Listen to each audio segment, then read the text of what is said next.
వినిపిస్తుందా? లే పర్లేదు.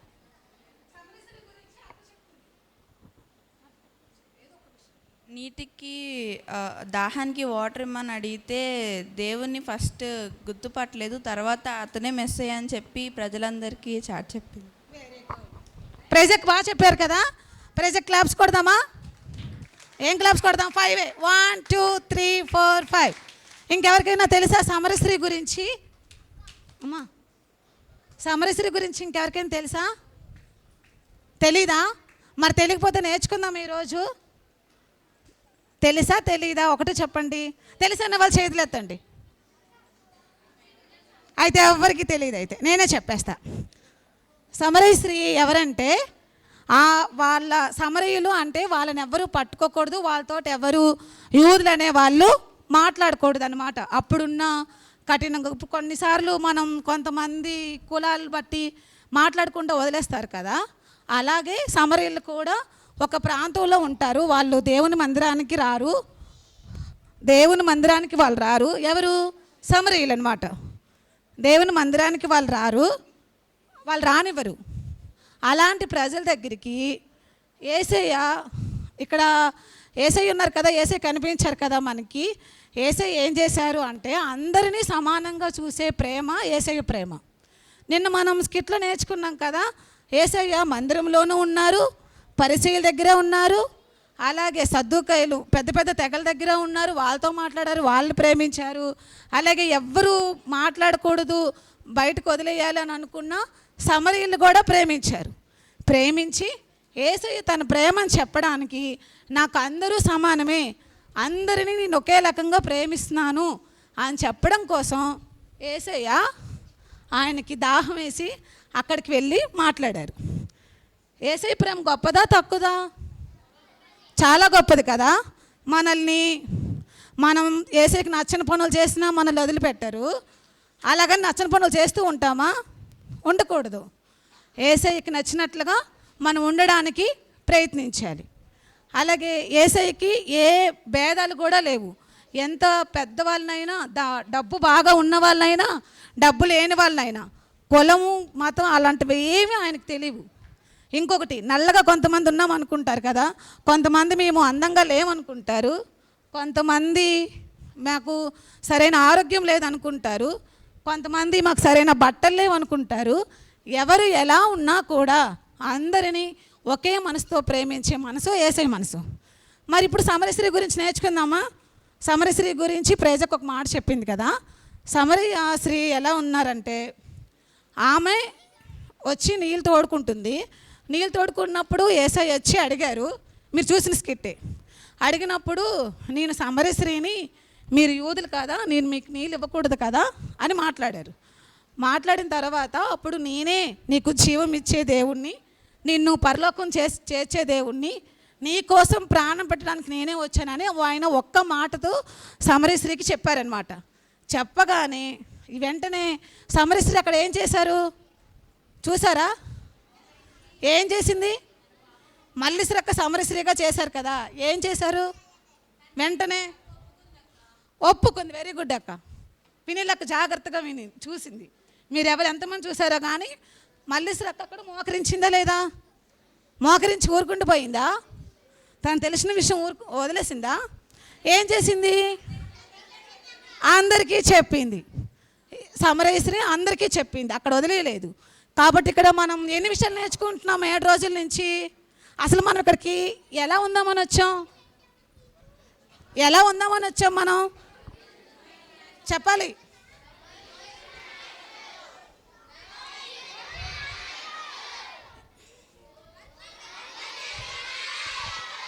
వర్ధిల్లుచున్న నాయకులుగా ఉండాలని వచ్చాం కదా. వర్ధిల్లాలి అంటే ఫస్ట్ మనం ఏం నేర్చుకున్నాం? ప్రార్థన ఎలా చేయాలో నేర్చుకున్నాం. నేర్చుకున్నారా? ప్రార్థన ఎలా చేయాలో నేర్చుకున్నారా? ఫస్ట్ది వర్ధిల్లాలి అంటే మనం ఎలా ఉండాలి? ప్రార్థించే వారంగా ఉండాలి. రెండోది ఏంటి? చెప్పట్లేదు అందరూ. విధేయత కలిగిన నాయకులుగా ఉండాలి. విధేయత మనం కలిగి ఉంటే అంటే మనం ఎవరైనా ఏదైనా ఒక మాట చెప్పారనుకోండి, ఆ మాటకు మనం వెంటనే లోబడితేనే విధేయత చూపించినట్లు. అమ్మ వింటున్నారా? విధేయత కలిగి ఉన్న వాళ్ళే వర్ధిల్లుతారు. నెక్స్ట్ ఏంటి? బాధ్యత కలిగిన నాయకులు.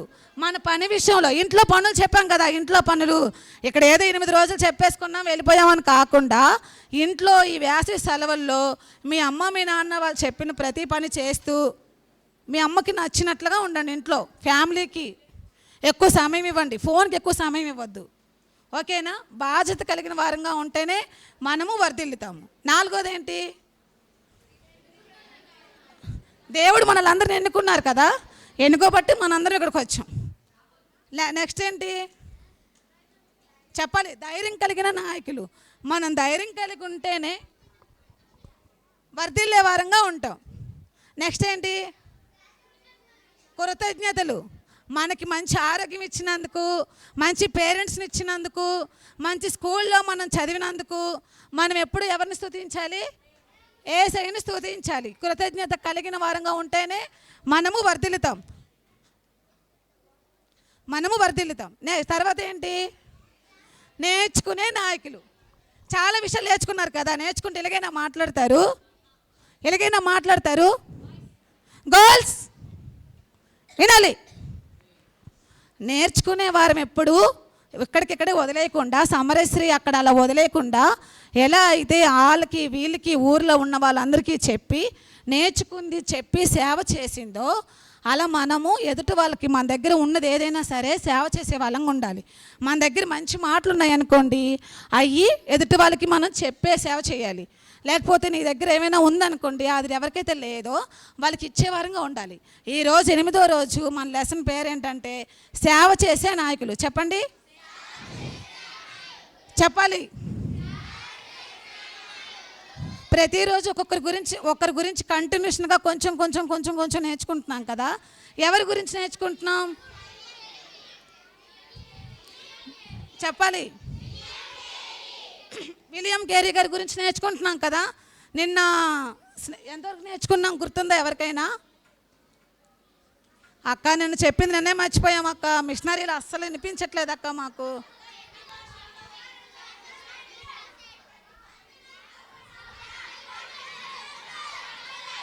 Very good. 44 భాషలు నేర్చుకున్నారు. ఇంకొకటి ఏంటి? సిరంపూర్లో ఒక మిషన్ స్టార్ట్ చేశారని నేర్చుకున్నాం కదా, అక్క చెప్పారు కదా, ప్రింటింగ్ మిషన్. Very good. బాగా గుర్తుపెట్టుకుంటున్నారు. చాలా విషయాలు నేర్చుకుంటున్నారు. ఈరోజు కొన్ని విషయాలు నేర్చుకుందామా? ఇలా జరుగుతూ ఉండగా, ఆయన పరిచయం చేస్తూ ఉండగా విలియం కేరీ గారు అక్కడ చూడండి, ఫోటో కనిపిస్తుంది. ఆ ఫోటో ఎవరు చూడండి? విలియం కేరీయా? కాదు, విలియం కేరీ గారి వైఫ్. ఆమె పేరు ఏదో చెప్పాను నేను. ఆమె పేరు చెప్పే వాళ్ళకి గిఫ్ట్ ఇస్తా. డోరతి. ఆమె పేరు ఏంటంటే డోరతి. ఆమె 1807వ సంవత్సరంలో చనిపోయారు. ఈ మిషన్ స్టార్ట్ చేసిన వెంటనే చేస్తూ ఉండగా ఆమె చనిపోయారు 1807వ సంవత్సరంలో. అయినా చాలా బాధపడ్డారు. హలో వినాలి బాయ్స్, చూడాలి, అటువైపు చూడాలి, పిక్చర్ చూడాలి. నేను తర్వాత మళ్ళీ క్వశ్చన్స్ వేస్తా. 1807వ సంవత్సరంలో ఆమె చనిపోయారు. అలాగే కొంచెం బాధపడుతూ ఉండగా ఆయనకి మలేరియా జ్వరాలు, బలహీనమైపోయి చాలా బాధపడుతూ ఉంటుండగా ఎన్ని ఇబ్బందులు బాధపడ్డారు జ్వరాలతో. చాలాసార్లు ఆయన బాధపడుతున్నప్పుడు ఆ పరిచర్య వదిలిపెట్టుకోవాలనుకోవట్లా, అలాగే చేస్తూ వచ్చారు. అయినప్పటికీ 1812వ సంవత్సరంలో నిన్న మనం చెప్పాం కదా సిరంపూర్ మిషన్ అని, అది బైబిల్ ప్రింటింగ్ మిషన్ ఉంది కదా, అదేమో 1812వ సంవత్సరంలో కాలిపోయిన ఫోటో పెట్టినాను చూసారా. ఇంత కష్టపడి ప్రింటింగ్ మిషన్ తయారు చేసుకున్న ఆ మిషన్ కాలిపోయింది. ఆ భార్య చనిపోయింది. ఆయన అనారోగ్యం పాలైపోయారు, పిల్లలు దూరం అయిపోయారు. అయినా కూడా ఆయన లండన్ వెళ్ళాలని అనుకోలేదు. చాలా అక్కడ పెద్ద వాళ్ళు అక్కడ పని చేయలేక, విలియం కేరీ అంత సమర్పణ కలిగి లేకపోతే అంత హార్ట్ఫుల్గా పని చేయలేక చాలామంది వెళ్ళిపోయారు అనమాట మధ్యలోనే. విలియం కేరీ ఒంటరి అయిపోయారు ఒక్కొక్క సమయంలో. అయినప్పటికీ కూడా దేవుడి మీద ఏమాత్రం విసుక్కోలేదు, దేవుణ్ణి అనుమానించలేదు. అనుమానించకుండా ఆయన ఏదైతే గురి కలిగి ఉన్నారో భారతదేశంలో సేవ చేయాలి, ఇక్కడ బైబిల్ని ప్రింట్ చేసి అందరికీ తెలుగు అన్ని భాషల్లో ముద్రించాలి అని ఒక దర్శనంతో ఆయన ముందుకొచ్చి ఆ మళ్ళీ ప్రింటింగ్ మిషన్ తయారు చేసి ఒక్కరే ఆ పనిని చేశారు. ఈరోజు మీ చేతుల్లో ఎంతమంది చేతుల్లో బైబిల్ ఉంది? బైబిల్ ఒకసారి చూపెట్టండి. ఫస్ట్ బైబిల్ ఏ భాషలో ఉందని చెప్పింది నిన్న స్నేహక? హిబ్రూ భాషలో. ఇప్పుడు మీ బైబిల్ ఏ భాషలో ఉంది? హిబ్రూలో ఉందా? తెలుగులో మన చేతిలో బైబిల్ ఉందంటే దానికి కారణం విలియం కేరీ గారు. ఎప్పటికీ విలియం కేరీ గారు ఆయన ఇప్పుడు మనం ఒక్కొక్కరి గురించి నేర్చుకుంటున్నాం కదా. హలో పిల్లలు, రోజు లెసన్స్ మనం నేర్చుకుంటున్నాం కదా. ఆ లక్షణాలన్నీ ప్రార్థన చేసే తత్వం, మీరు నీళ్ళిచ్చుకుంటుంటే వీళ్ళు మాట్లాడుతూ ఇస్తారక్క విండు. విలియం కేరీ గారిలో మొత్తం అన్ని లక్షణాలు ఈరోజు 8 రోజులు మనం ఏమైతే నేర్చుకున్నామో ఆ లక్షణాలన్నీ విలియం కేరీ గారిలో ఉన్నాయి. అందుకే ఆయన వర్ధిల్లారు. ఇప్పటికీ కూడా మనం విలియం కేరీ గారి గురించి మనం చెప్పుకుంటూనే ఉన్నాం. మరి విలియం కేరీ గారి లాగా ఎంతమంది వర్ధిల్లడానికి ఇష్టపడుతున్నారు? విలియం కేరీ గారి లాగా ఎంతమంది వర్ధిల్లడానికి ఇష్టపడుతున్నారు? చెప్పాలి, చేతులు ఎత్తండి అందరూ. విలియం కేరీ గారి లాగా ఎంతమంది వర్ధిల్లడానికి ఇష్టపడుతున్నారు? వర్ధిల్లాలి అంటే ఎన్ని విషయాలు అయితే మనం నేర్చుకున్నామో అవి మన మనసులో పెట్టుకోవాలి. మీ అందరి కోసం ప్రార్థన చేయడానికి సతీష్ అని మన మధ్యలో ఉన్నారు, మీకోసం ప్రార్థన చేస్తారు. అందరు కళ్ళు మూసుకోండి, సతీష్ అని ప్రార్థన చేస్తారు. మోకరించండి. 1